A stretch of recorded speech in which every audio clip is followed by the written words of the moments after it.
that we have a good turnout. And I will call the meeting to order. My name is Stuart Rabinowitz. I am the chair of the board. And I would like to take a roll call now, starting from my left. No slant intended on that, but Lisa? Amy. Then Lisa. Lisa Warren. Richard Becker. He's the CEO. Jason Abelov. Dean Mahalsis. Lisa Newland. Thank you, and we now officially have a quorum, and we can begin the meeting. Most of this meeting will be taken up with what I promised last time and what we view as crucial going forward to this institution, which is for us to learn things about you and your thoughts and what's going on. So most of the session will be consumed with your comments and your opinions. We'll go into executive session after on certain matters that can go into executive session because they're personnel matters. But before we do that, we thought we'd like that you would like to hear from a brief report on our interim president and CEO, Dr. Richard Becker, who, in my opinion, is doing miraculous things. So in a very short period of time. So Dr. Becker. Thanks, Do you want sir. this? I'm gonna, step up and. Can you hear him in the back without a mic?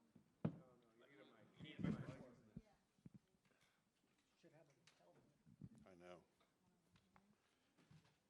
I have a loud microphone. Use instead. This is fine. Can everyone hear me? Yes, good. And where's the advance? Next key is on the right here. You can just use the arrow keys. Yep. Let me just show the screen. There you go. Great. Good evening, everybody. Thanks for coming out. And first, I want to thank Stuart Rabinowitz, chairman of the board, as well as our other board members. Thank you for being here.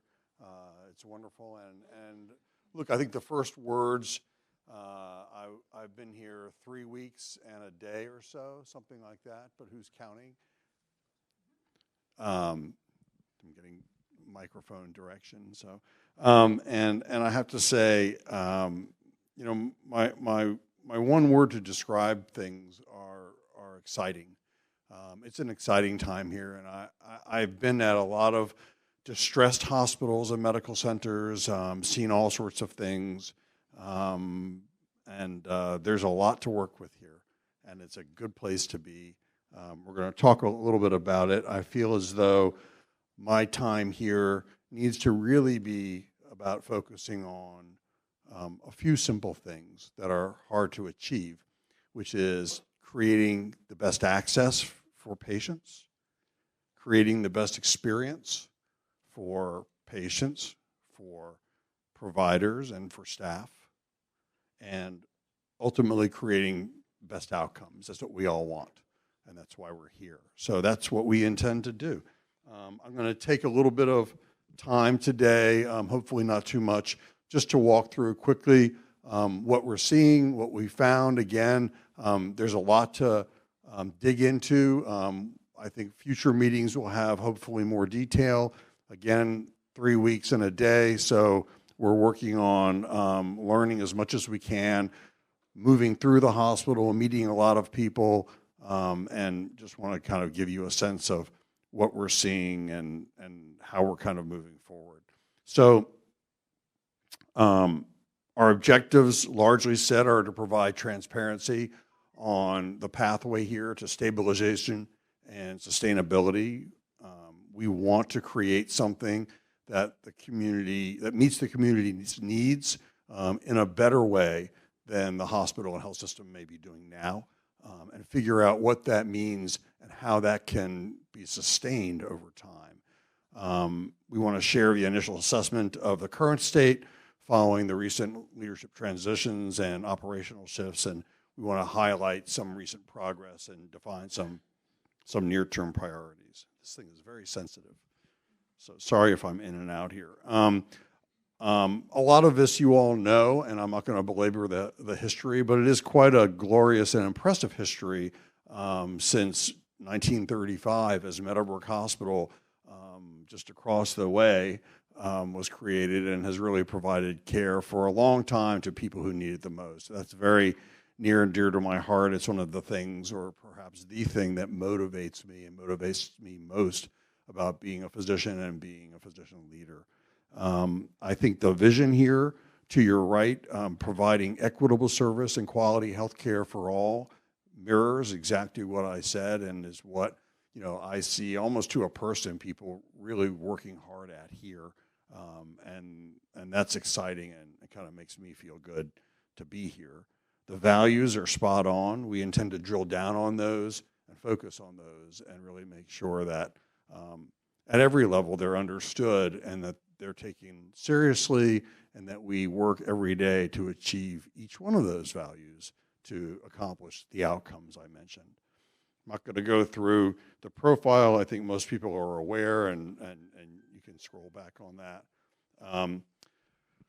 Just high level, kind of an executive summary style. I think that, you know, it's unusual as an executive to walk in and all of a sudden not just be the CEO, but be the CFO, the COO, and every other C-suite title that you can imagine.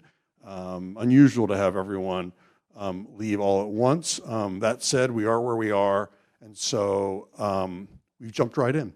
What we found are some incredible, as I said, we found an incredible workforce. It's really kind of wonderful to meet and see the staff as I am, whether it's in the ER, dietary, the environmental services area, wherever it is, the nurses, the physicians, a lot of great people here.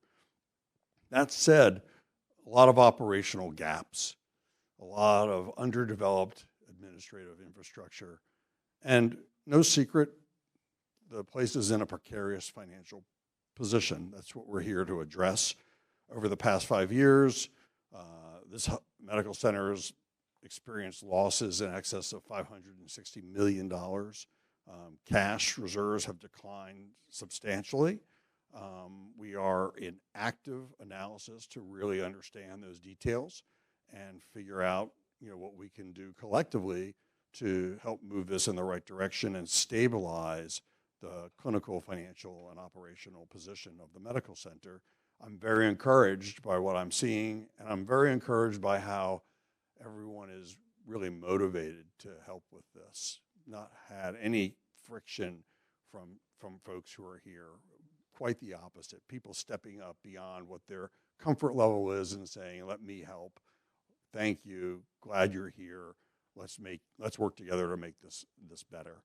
And so with that, with our newly appointed board that I can't thank enough, and a growing interim team, just brought a chief operating officer, Trent Crable here. Trent and I have worked together at hospitals in the past, some very distressed situations, and we've been very successful at creating very sustainable academic and teaching medical centers. And so I'm happy to have Trent here, who just kind of dropped everything and came up on short notice.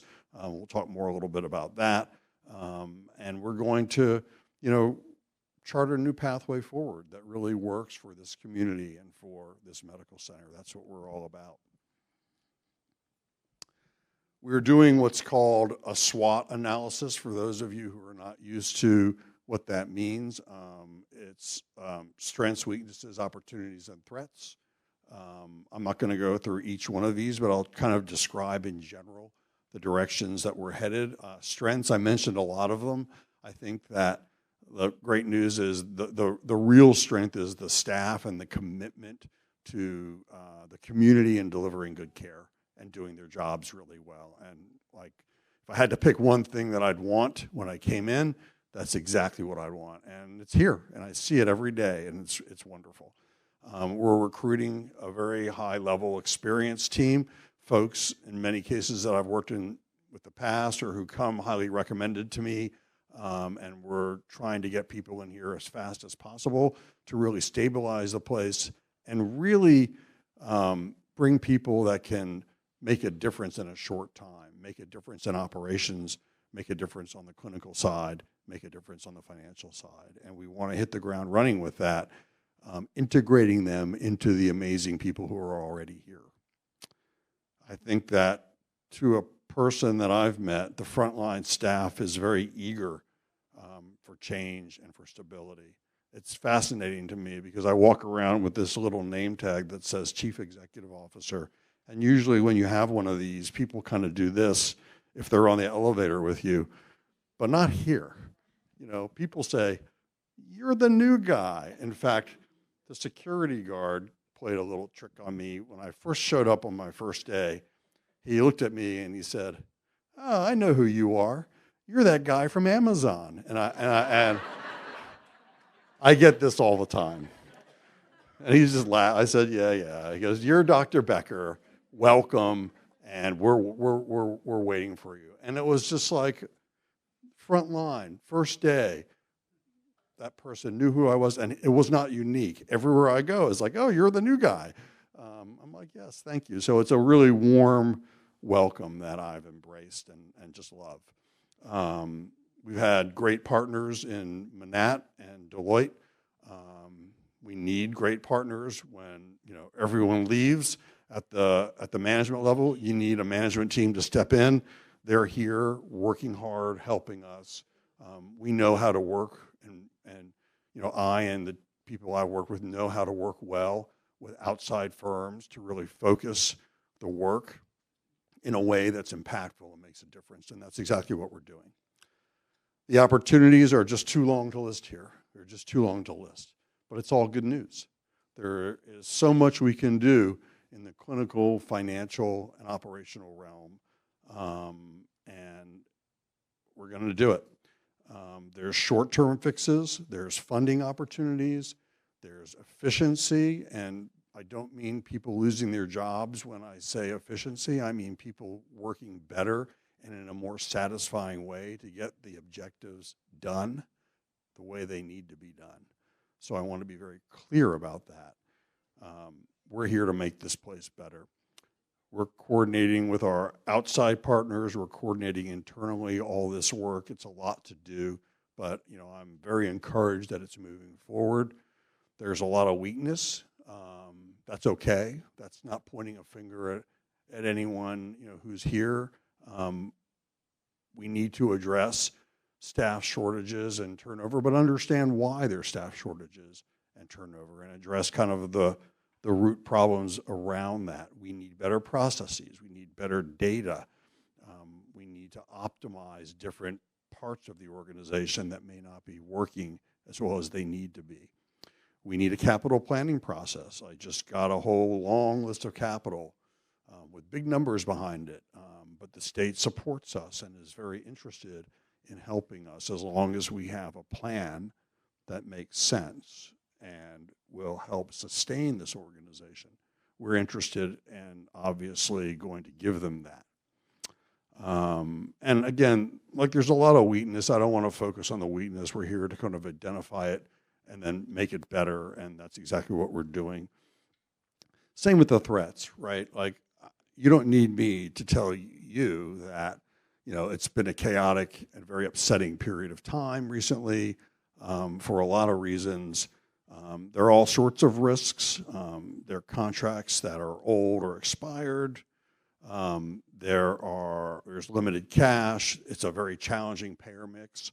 The challenging payer mix, honestly, i.e. serving people who, are vulnerable and or are on Medicaid or have no insurance or just afraid to come to the hospital for lots of reasons.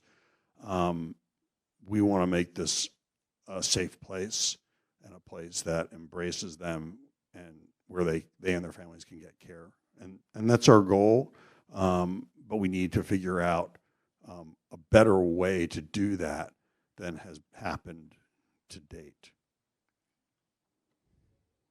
Again, I'm mindful of time, so I do have some slides on quality, operations, kind of our legal analysis and things we're working on in financial assessment and opportunities. It's a little repetitive, but I'll just kind of walk through it quickly just to give you a a taste, and this is by no means exclusive or comprehensive, but it just really is designed to give you a taste or a sense of where we're focused. We want to maintain, first of all, in quality.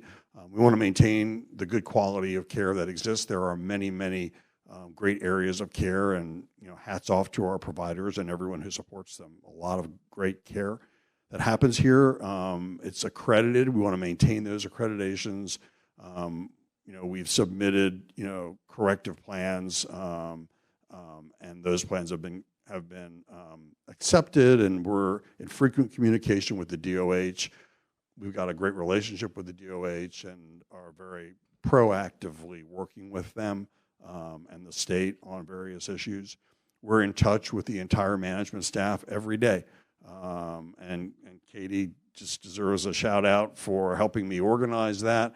But we've got all of our managers and directors, clinical and non-clinical, meeting at 9:30 every morning after they've assessed their areas to report back to us and to each other about where the weaknesses are and where the challenges are for that day. And that's and we do it on weekends and we do it on holidays, and we do it every day, and it's a great process. Our chief clinical officer, who is really highly skilled, is going to come in to support Dr. Barrios, who's the interim chief medical officer, and all of us to address things like, too long a length of stay and other kind of, key performance indicators that really just need improvement. This person I will introduce to you in a couple of weeks when she arrives, but she's wonderful, extremely experienced and highly respected, and is excited to be here. And again, we're just addressing a lot of different priorities in the quality space. On operations and project management, the Manat team has been very helpful and supportive in establishing a project management office. That's been a very good way for us to focus on specific things and get them done quickly. Again, we've appointed a chief clinical officer, hired a chief operating officer, a new revenue cycle manager, so that we can capture more dollars that are just not being captured, that people work for. We need to capture that money.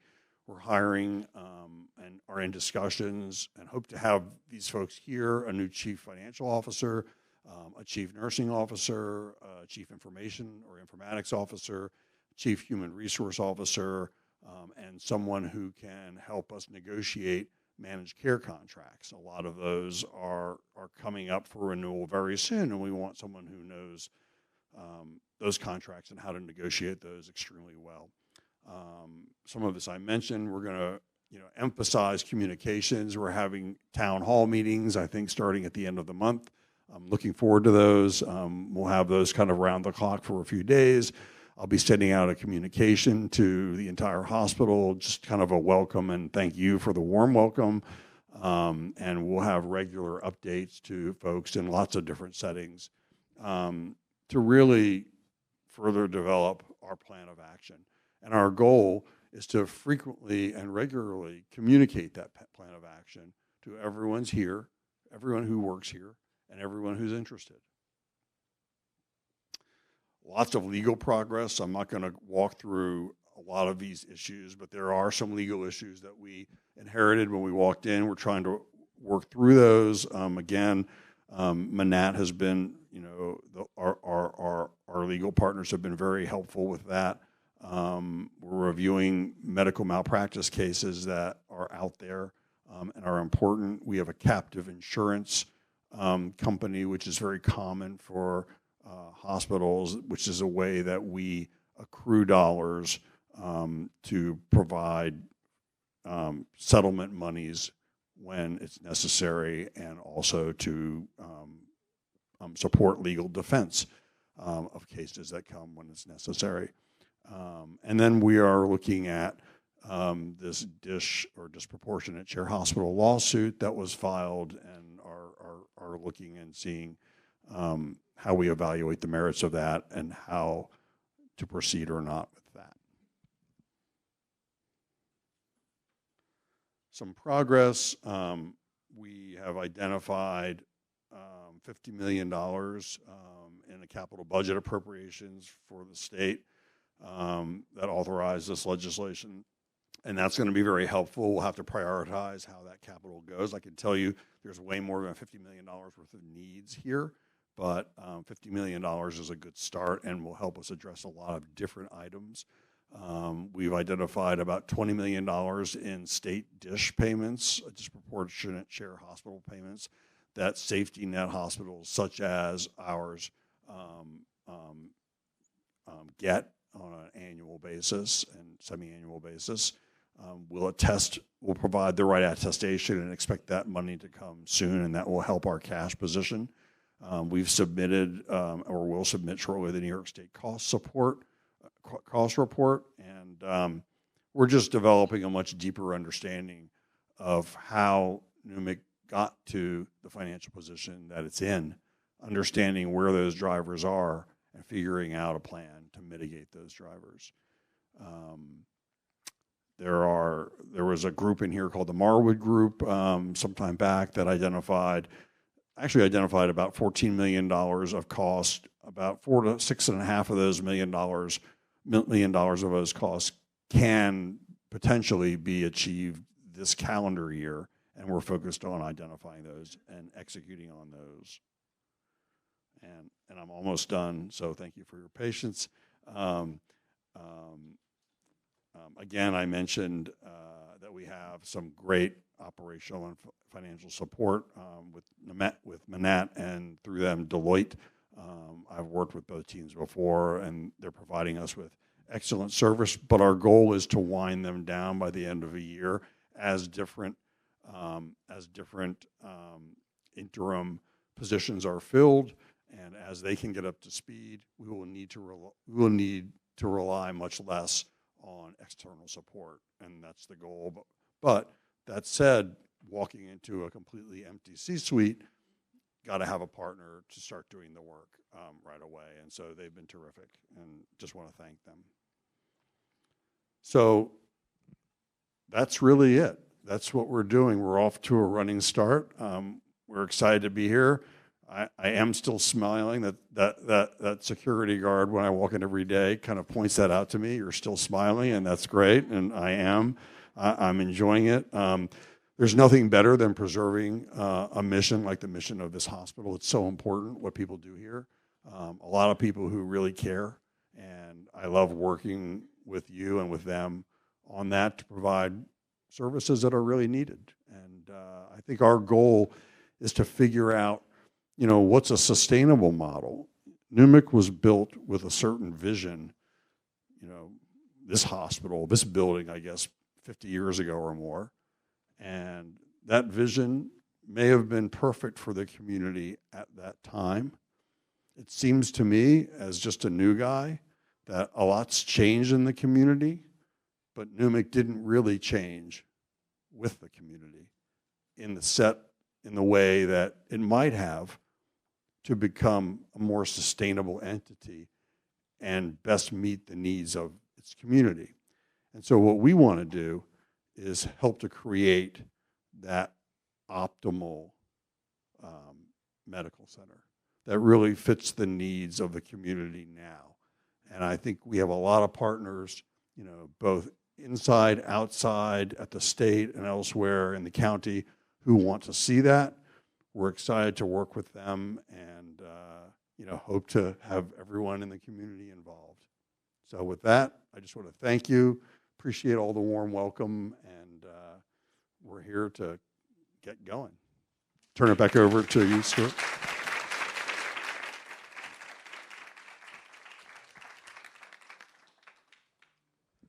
Thank you, Dr. Becker. Thank you very much. I will only add that every single member of this board agrees with Dr. Becker's assessment of the existing staff and their quality and their morale. And every single one on the board seconds his view of what our role is, which is to help this hospital serve the community that needs it. We're determined to do that. Yes, there are obstacles. Dr. Becker said he's got a lot of friends in running hospitals and academia, and he has never, and none of his friends have ever come across a place where a CEO starts with no other officers present, no CFO, no etc. And he's doing, the reason we hired him is because he has all these contacts, is very persuasive, and is able to fill these positions quickly.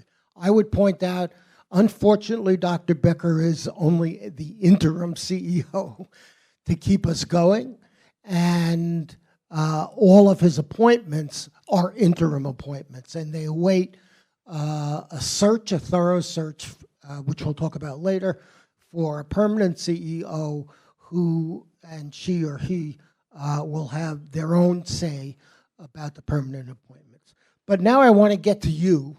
20 years as a college president, I'm used to open sessions, and I'm used to people not, necessarily praising me. If they do, that's great. I welcome that. But we understand that we want to hear all your views, pro, con, and so on. However, I want to say beforehand that we're not here to answer particular questions. We just got here. We're not here to argue with anybody. Our silence in response doesn't mean we agree with you or disagree with you. We are here because we want to hear what you have to say about things, and we'll take our lead based on that kind of input, and not just from this meeting, but from the town halls, et cetera, et cetera. So we have certain rules for this 45 minutes that are devoted to open comment, such as, Mr. Brown, do you want to, I don't want to start out being, a disciplinarian, so I had enough of that, so I will. Thank you, Mr. Chair, and good evening, everyone. Just some very basic housekeeping rules. Some of you saw that there was a sign up, and I think at least one of you have signed up in advance, so that person will be called first. If any others of you want to speak, we would ask that you come down here and just sign your name with Eric so we can take you in order. It's the chair's and the board's intent to try to get to as many of you as possible. We asked that in respect of everybody, you limit your remarks to 3 minutes. I will be sitting over here. We'll ask that you stand here so the board can see you. We'll give you the microphone. I will give you a 15-second warning. I will wave this so you can see it, and if you don't mind just being respectful of others, that would be greatly appreciated so we can hear from as many people as possible. And the last thing I would say is, please address your remarks to the chairman of the board. The chairman mentioned it isn't a dialogue, but they very much want to hear from you. Please don't make it personal. Please be respectful, and the board welcomes your comments. The first speaker, unsurprisingly, is the only one who registered beforehand, and that's Mr. Gaffney. It's a pleasure to see you. Why aren't you in uniform? I only have Class A's or B's. Okay. We like the others. We like your uniform better. Okay. By the way, the website, when you click on it to sign up, it puts you into a dead end. I figured a workaround just today, so. I do, but I don't understand them. Anyway, again, I'm here to welcome the new board. The fire service, we support all of the administrations here. We always have. We support them in what they do to make this a better place. The credentials you all presented last month were very impressive. So we're very optimistic that there's going to be good progress here, and we're going to be behind you. But having said that, of course, we want to be kept in the loop of what's going on, and we want to see positive steps, and I think we will. But I read in the Times with great interest last week that SUNY Downstate just got a $1.1 billion bailout announced by the governor. SUNY Downstate is a hospital very similar to this one. 1 year ago, the chancellor of the Board of Regents recommended closing it and cutting down its functions and moving it across the street to Kings County. SUNY Downstate has no real emergency room. It has no burn center. It has no veterans clinic. This hospital, in every way, does a better job than SUNY Downstate. SUNY Downstate loses more money per patient than NUMC does. So it's our hope and expectation that you'll bring your connections with the governor, with Albany, with whomever, and see that we get the same kind of bailout, because that would put us on a level playing ground. So that's what we're looking for, is a bailout from Albany. If SUNY Downstate got it, we should get it. Thank you. Thank you.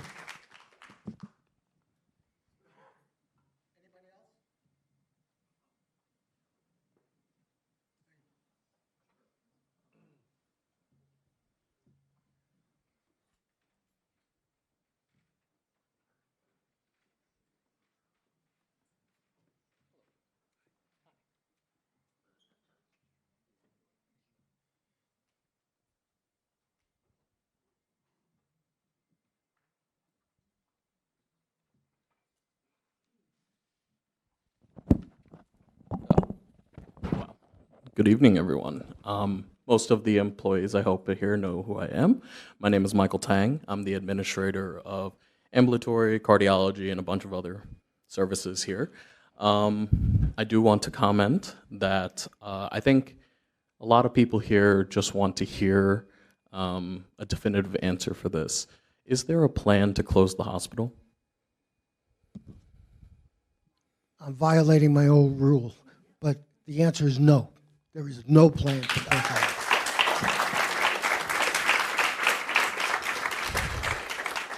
Thank you. I didn't want to allow someone else to only ask one question. So I do want to say that I am an operations guy and project management. So I've been here about only 4 or 5 years, but during this time, we haven't really had operational leadership. It has been emergency management all the time, and it's been ED, and there's been a lack of strategy. Is there any plan to develop a 5-year, 10-year plan with cooperation with the frontline staff, not frontline staff, but frontline staff, management, middle management, and kind of get us involved in the discussion at all? I'm not. It's only been 3 weeks. I'm not saying Dr. Becker is not doing that. He is actively engaging me and a lot of others. I'm just thinking about strategy of where we're going to be. It is very good to hear that we're not getting closed down. That's great. But how do we make ourselves sustainable? I think we can all agree from watching the news, Medicaid and Medicare are not getting easier. DISH, and I appreciate the sentiment of getting a bailout. I don't, honestly, frankly, I don't care about a bailout. What I'm looking for is to be better ourselves. My gripe with previous administration has always been begging for money. I truly believe we have the resources and we have the people here that can do a better job as it is. And I know I'm supposed to be speaking to Mr. Rubinowitz. However, my perspective is from operations. We have to do better ourselves. Constantly saying we need money from the state is not sufficient. Downstate had a plan. They came up with the real plan.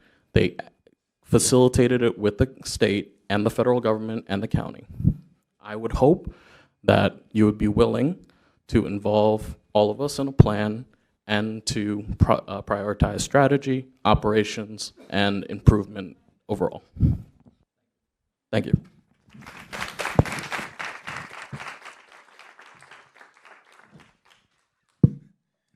If you keep saying things that are easy for me to answer, I'm going to violate my rules. And the answer is yes. We plan to have such a plan.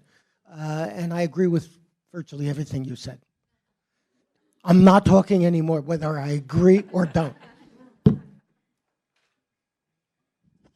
further?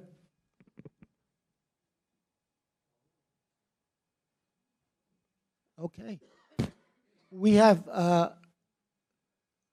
don't be shy if you want to, or you can approach, us individually, especially the CEO. I really, he's done a remarkable job in a short period of time with virtually no in-house support in terms of the executive suite. So if we're done, then we have a bunch of stuff to talk about in executive session that involves sensitive personnel issues and litigations and so on. So do I hear a motion to go into executive session? Okay, could you read the motion?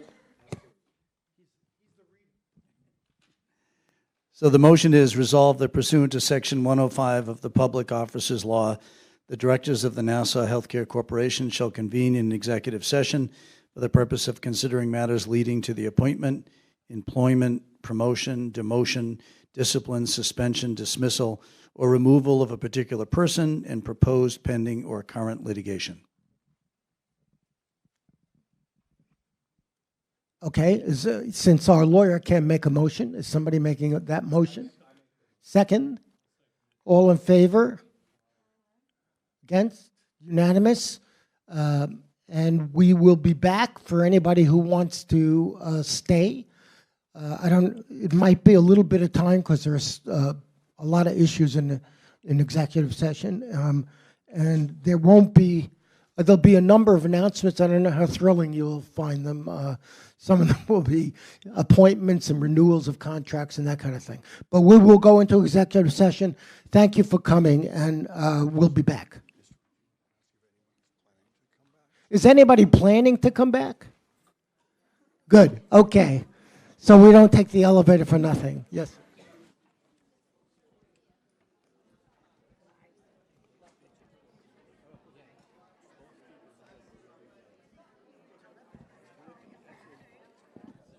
They were like softballs.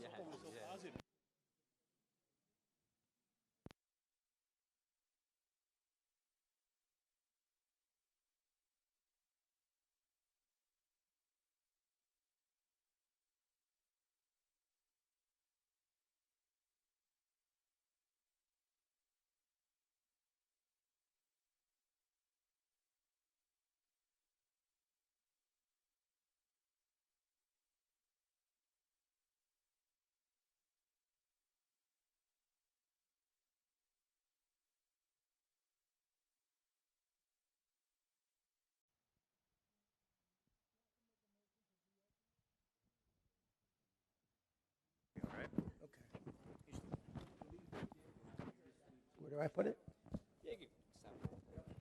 Okay. Do we need a motion to? No.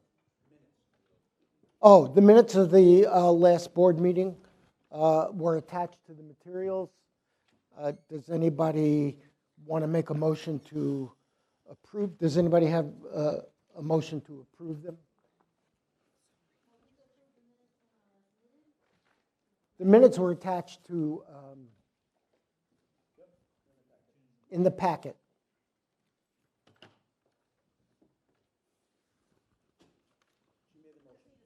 Oh, second? Anybody second? Any amendments or changes or discussion? All in favor? Aye. Okay. Okay, you're going to do that. Okay, I asked Mr. Brown to tell you about some of what happened in executive session. Thank you, Mr. Chair. I'm going to just read a resolution that the board approved in executive session. The resolution was to ratify certain actions of the interim president and CEO related to the termination of Megan C. Ryan for cause. It says, whereas NHCC entered into an employment agreement with Megan C. Ryan to serve as Chief Executive Officer and President, Chief Legal Officer, General Counsel, Chief Compliance Officer, and Secretary of the Corporation. And whereas the Board of Directors approved a resolution 077-2025 accepting the resignation of employment of Megan C. Ryan and to place her on administrative leave effective immediately through July 20th, 2025, or an earlier date if it so determines it is appropriate under the circumstances, pending its review of relevant terms and conditions. Whereas the Board of Directors deems it advisable and in the best interest of the corporation to approve and ratify certain actions taken by Dr. Richard Becker in his capacity as interim president and CEO of NHCC to terminate the employment of Megan C. Ryan for cause, effective as of June 18th, 2025. Now therefore be it resolved that the board hereby ratifies, confirms, adopts, and approves all acts heretofore or undertaken by Dr. Richard Becker in his capacity as interim president and CEO to discontinue the administrative leave of Megan C. Ryan and to terminate the employment of Megan C. Ryan for cause, effective as of June 18, 2025, and be it further resolved that all actions taken heretofore to begin implementation of this resolution are hereby ratified and confirmed. That was unanimously approved in executive session, discussed in executive session, and unanimously approved by the board. We're just informing you. We're informing you of, it's really my nap time. We're just informing you of that. And there are also another series of resolutions that Mr. Brown will read. Thank you, Mr. Chair. There are a number of personnel appointments. These have been included in the board packet and have been posted online. The first would be a resolution to establish a CEO search committee. The chair would like to establish such a committee, and the chair would lead the search for a new CEO. And so, Mr. Chair, you can ask for a motion and a second on that. Yes, I would simply say that the search committee that I'm recommending would have 4 members who are the board of directors and members of the board of directors led by me, and that it would have ex officio members. The ex officio members would not have a vote, but would be thoroughly involved in all the processing, looking at resumes, and assuming it's in the plural, and interviewing with us and so on. And that would be Dr. Becker, our interim CEO, should be on that committee as well, and a representative. If we have a chief nursing officer by then, which I hope we will, she would or he would be on the committee, and somebody from the physician staff, an appropriate person from the physician staff. So there'd be 7 members of the search committee.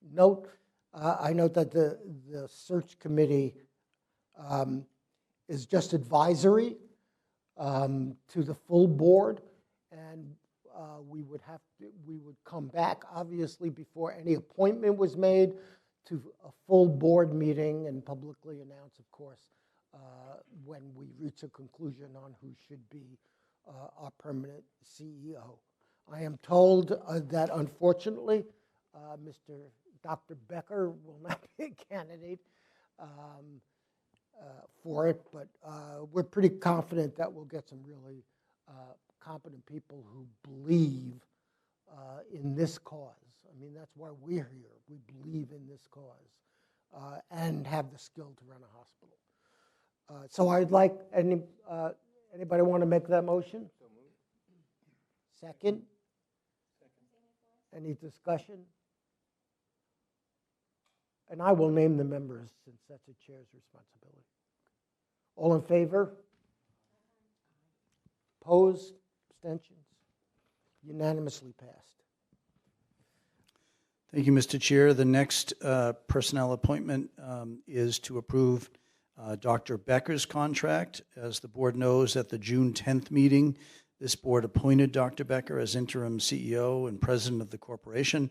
the board is now asked to approve the contract for Dr. Becker. A motion to approve? Second? Discussion? All in favor? Opposed? Abstentions? Are you opposed? No. Okay. Okay. Yes, you're welcome. third- Go Should I ahead. continue? The third item is to appoint an interim chief operating officer that Dr. Becker mentioned in his presentation. Trent. Right. Do you want to briefly describe his background a little? Sure. Thank you, Mr. Chairman and Doug. Trent Crable, I am proposing him as an interim chief operating officer. He's a highly experienced healthcare executive who has been employed by me in the past as a chief operating officer at an academic medical center, and again as a chief operating officer at the Brooklyn Hospital Center when I was president and CEO there. He has also been a hospital CEO several times over, and feel fortunate that he is highly skilled, intelligent, and has the right temperament for this this endeavor. And he is pleased to be here, and look forward to his approval. Is there a motion? Make a motion? Second? Second? Any discussion? All in favor? Opposed? Abstentions? Thank you very much. You want to? The next action is to request that the board approve a resolution to appoint a shareholder's proxy, and this would be to authorize any officer of the corporation to serve as the shareholder proxy for the captive insurance company so that it can make necessary decisions.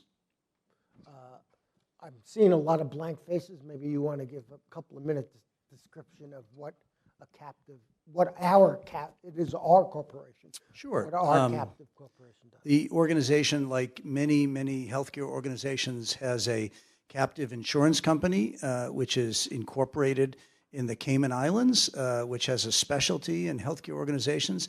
This is essentially an internal insurance company that provides all the insurance for the physicians of the organization, for malpractice and other lines of insurance, and buys certain excess insurance to protect the organization against a whole host of risks. And this company has been in place for a long time, but in light of the fact that there are no longer directors because they've resigned, this would allow the organization to make some decisions that are appropriate on that company. And as I told the board in executive session, I will not go to the Cayman Islands. Very bad optics. But it is a completely legitimate organization, which is absolutely essential to our insurance. Is there a motion on the resolution to appoint an officer as shareholder? Second? Second. Discussion? All in favor? Aye. Opposed? Abstentions? And the last resolution under the personnel appointments is to appoint a records access officer, which is required of the organization for attending to freedom of information requests. And the board is asked to appoint Margaret Lowe, who's an executive assistant to Dr. Becker and has familiarity with responding to such requests. A motion?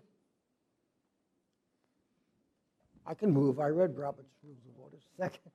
Okay. Discussion? Other nominations as contesting for this position? No? Okay. All in favor? Opposed? Unanimous vote.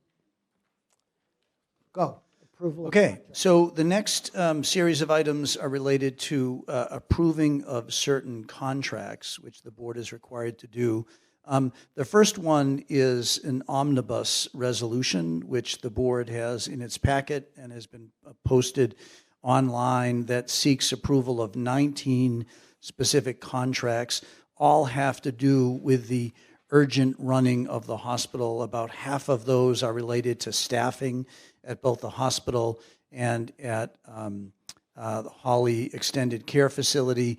Others of the contracts relate to anesthesia services, pharmacy services, billing, oxygen therapy, and the like. So they're all urgent matters to run the hospital, and most are seeking to extend until the end of the year in case Dr. Becker or the permanent CEO would like to reevaluate without getting into long-term contracts. But in the meantime, these renewals are necessary to keep treating our patients in the way they should be treated. Exactly. Second? All in favor? Opposed? Okay. The last item in this category is approving of temporary chillers for the hospital. It turns out that given the state of the current chillers, there is an urgent need for securing temporary chillers to ensure that the hospital, particularly during summer months, has the right environment for patients. And so this is an item that is the costs of which are shared by the county. So the hospital will be paying 50% of the costs of these chillers. They've been fully vetted through the process, including with Dr. Becker. Otherwise, no air conditioning. Second? Second. All in favor? Aye. Opposed? None. Go ahead. The last item on the agenda is for the board to approve the credentialing report. And there are actually two reports based on different meetings of the credentialing committee and the medical group board. One was for the packet of June 30th, 2025. These are for both the credentialing and re-credentialing of certain physicians and other professionals. And the second was from the credentialing packet of July 3rd, 2025. I was present at some of the, two of the meetings, I believe, and was very impressed with the process that they went through in examining appointments, new appointments and reappointments, and the breadth of their investigation and the information that they came up with. And you know, it's not, the board is not in a position to go person by person and re-review the medical credentials that have already been thoroughly vetted. Our role, I believe, is to make sure the process has gone the way it was supposed to, that it was thorough and fair, and that no red flags have been raised by any participants in that process. And I'm convinced that it was a thorough and fair process, and we should approve the recommendations as laid out in the materials. Second? Any discussion? It was impressive. I was impressed by the degree of seriousness which the review of credentials took place. It's not surprising because the degree of care here is high, and that's one of the reasons why. All in favor? Unanimous. And Mr. Chairman, the last item on the agenda is a motion to adjourn, and I'll let you deal with that. I think I can handle that.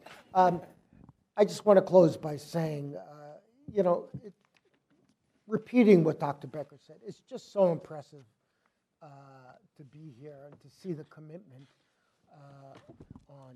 of the staff, even just staying for these meetings. And but every place I went, people seem so committed to this institution, and what they want to be is freed of the chaos surrounding it sometimes, so they can do their jobs. And that's our goal, is to help you and to help get rid of the chaos and the furor and all the external irrelevant forces really to how you treat the poor uninsured or Medicaid patients that we do. So it's the only thing that could have gotten me off the couch, and it succeeded in doing that. So I just want to say that the whole board is just excited to be here. We had a very long executive session meeting where we picked at every little issue and questioned everything that everyone else said, and that's what a board should be. You know, the topics were executive session topics. We didn't make any resolutions except the one I reported to you, but it was such a great discussion of committed people who want to do the right thing by the hospital. Anyway, my wife moves to adjourn. No. I move to adjourn. Are there any seconds? No. All in favor? My God, it's 20 to 10. I'm not gonna fight with your wife. I'm not gonna fight with you. No. Thank you all very much.